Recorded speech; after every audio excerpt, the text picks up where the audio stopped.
এক মহিলা প্রশ্ন করছে ডক্টর জাকির নায়েককে, আচ্ছা আপনি তো বললেন হিন্দু মুসলমান খ্রিস্টান বৌদ্ধ সব ভাই ভাই, তো সব যদি আমরা ভাই ভাই হই, আমি তো হিন্দু, ওই মহিলা বলছে আমি তো হিন্দু, তা আপনার মক্কা মদিনা আমরা যাইতে পারি না কেন? এটা কঠিন প্রশ্ন। আমি চিন্তা করলাম কি জবাব দেয়, আমার কাছেও জবাব আছে, কিন্তু উনি কি বলেন সেটা শোনা দরকার।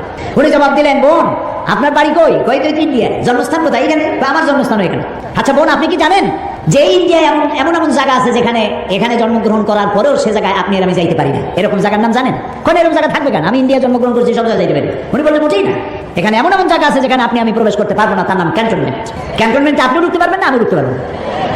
ক্যান্টনমেন্টে ঢুকবে যারা নিরাপত্তার দায়িত্বে, দেশ রক্ষার দায়িত্বে যারা আছে, যে কোনো মুহূর্তে ডাক দিয়ে পড়ে জান দেওয়ার জন্য, রক্ত দেওয়ার জন্য, জীবন দেওয়ার জন্য ঝাঁপায় পড়বে, সেসব সেনাবাহিনীর জন্যই ক্যান্টনমেন্ট তৈরি করা হয়।